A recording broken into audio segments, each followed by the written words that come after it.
நான் போனதுக்கப்புறம் என்னோட குடும்பத்தை யாரும் துன்பப்படுத்தாதீங்கப்பா. நான் போனதே போதும். தயவு செஞ்சு யாரை ஏமாத்தாதீங்க. என்னோட இந்த முடியல.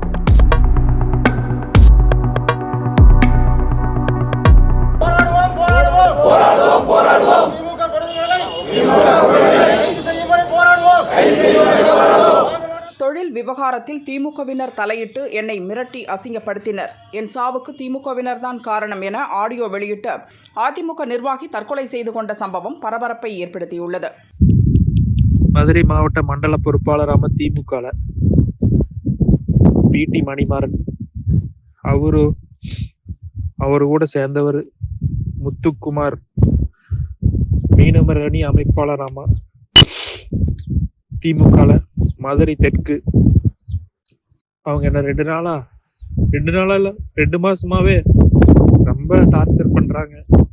திருப்பூர் மாவட்டம் குண்டடம் பெல்லம்பட்டியைச் சேர்ந்தவர் செல்வானந்தம், வயது 37, குண்டடம் மேற்கு ஒன்றிய அதிமுக தகவல் தொழில்நுட்ப பிரிவு செயலர். இவர் மக்காச்சோளம் வாங்கி விற்பனை செய்து வருகிறார்.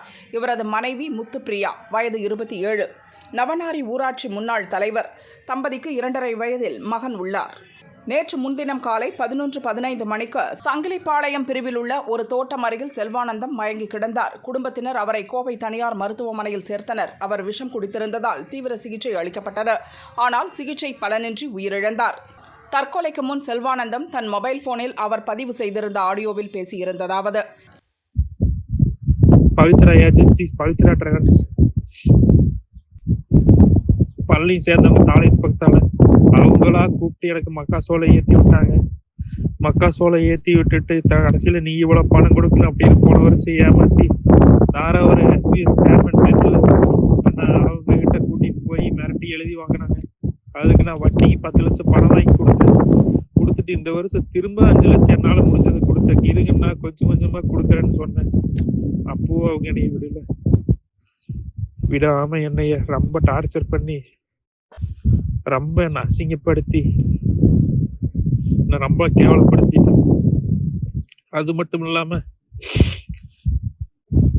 ராஜபாளத்துல இருந்து பிடி ஏஜென்சிஸ் எம்டிஎஸ் ட்ரேடர்ஸ்னு ஒருத்தர் சீனிவாசன் ஒரு பேரு, அவரு எனக்கு வராத வண்டிக்கெல்லாம் பில்லு போட்டு வேற எங்கேயோ மாத்தி இறக்கிட்டு 85 லட்சம் பணம் தரணும் அப்படின்னு அவரு போன வாரம் வந்து கணக்கு பார்த்துட்டு வேற நம்மளுக்கு எனக்கு வரவே இல்லாத வட்டி எல்லாம்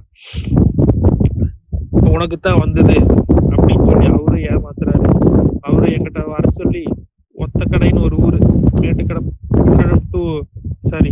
குண்டடத்துல இருந்து பல்லடம் ரோட்ல ஒத்தக்கடைன்னு ஒரு பக்கம் வர சொல்லி அவரு என்ன மிரட்டி செக்கு 40 லட்சத்துக்கு ஒண்ணு 45 லட்சத்துக்கு ஒரு செக்கு மிரட்டி வாங்கி போட்டாங்க அவன் காருக்குள்ள உட்கார வச்சு. திண்டுக்கல் மாவட்டம் பழனியைச் சேர்ந்த ஒரு நிறுவனத்திடம் மக்காச்சோளம் வாங்கி விற்கும் தொழில் செய்து வந்தேன். எனக்கும் அந்த நிறுவனத்துக்கும் இடையே கொடுக்கல் வாங்கல் இருந்தது. அந்த நிறுவனத்துக்கு ஆதரவாக பணத்தை கேட்டு திமுகவில் மதுரை மண்டல பொறுப்பாளராக இருக்கும் மணிமாறன், அவருடன் சேர்ந்த மதுரை தெற்கு மாவட்ட மீனவரணி அமைப்பாளர் முத்துக்குமார் ஆகிய இருவரும் 2 மாதங்களாக என்னை டார்ச்சர் செய்கின்றனர். தாராபுரம் திமுக மேற்கு ஒன்றிய செயலர் செந்தில்குமாரிடம் என்னை அழைத்துச் சென்று மிரட்டி எழுதி வாங்கினர். அதற்காக வட்டிக்கு 10 லட்சம் ரூபாய் வாங்கி கொடுத்தேன். தற்போதும் 5 லட்சம் ரூபாய் கொடுத்தேன். அதற்கு பிறகும் அவர்கள் என்னை விடவில்லை. என்னை டார்ச்சர் செய்து அசிங்கப்படுத்துகின்றனர். பழனி தாளையூத்தைச் சேர்ந்த வெங்கடேஷ், அவரது பங்குதாரர்கள் அனுப்பாத மக்காச்சோளத்திற்கு பணம் கேட்டு தொந்தரவு செய்தனர். அத்துடன் ராஜபாளையத்தைச் சேர்ந்த சீனிவாசன் தனக்கு அனுப்பாத சோள வண்டிக்கெல்லாம் பணம் கேட்டு தொந்தரவு செய்து 85 லட்சம் ரூபாய் தர வேண்டும் என்கிறார். கடந்த வாரம் குண்டடம் அருகே காரில் அமர்ந்து கொண்டு மிரட்டி 40 லட்சம் 45 லட்சம் ரூபாய்க்கு 2 காசோலைகளை வாங்கி கொண்டார்.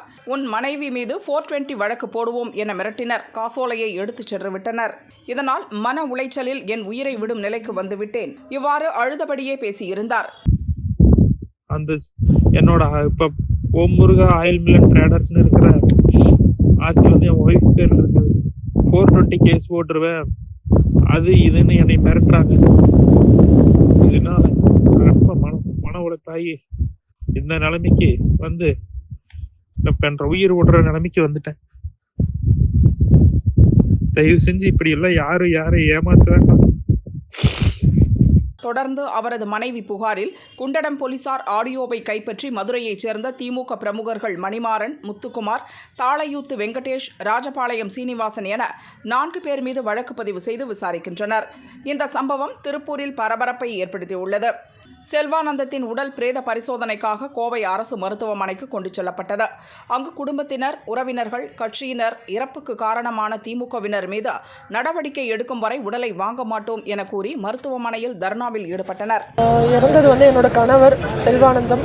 வயசு 27 ஆகுது. கடந்த 5 வருடமாக மக்காச்சோளம் வியாபாரம் பண்ணிட்டு இருந்தார்.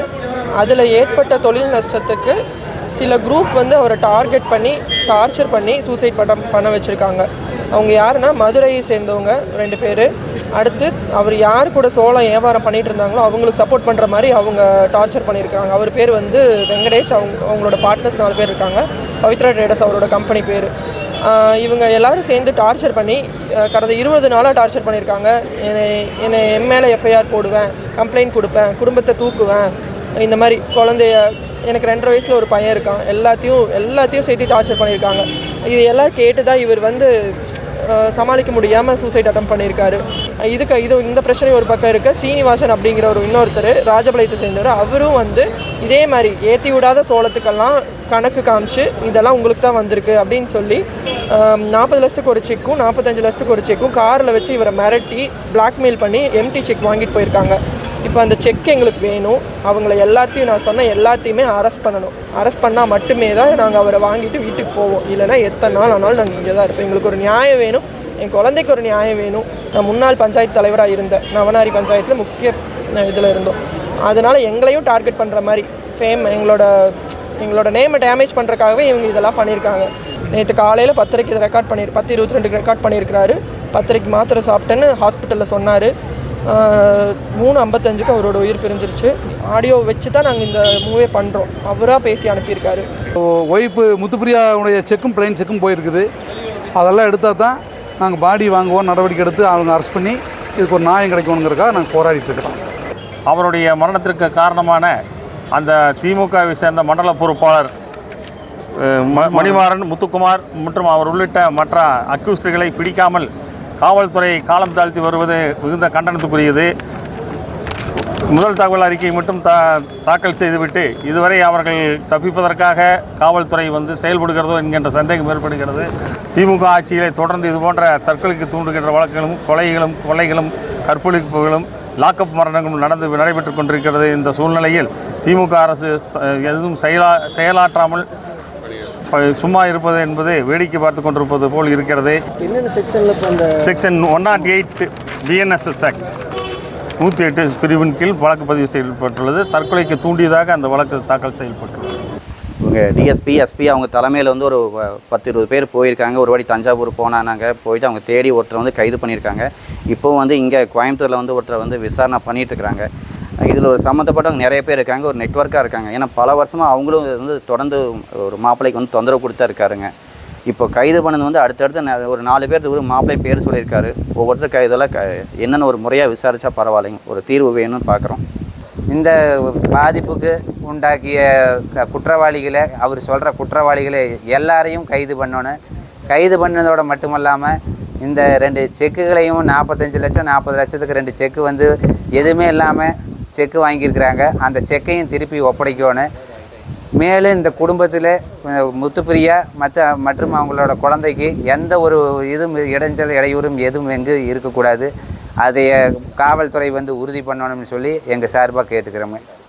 போலீசார் பேச்சு நடத்தி சீனிவாசனை கைது செய்துள்ளோம், மற்ற 3 தேடி வருகிறோம், அவர்களையும் கைது செய்வோம் என உறுதி அளித்தனர். இதையடுத்து உடலை பெற்றுக்கொண்டனர்.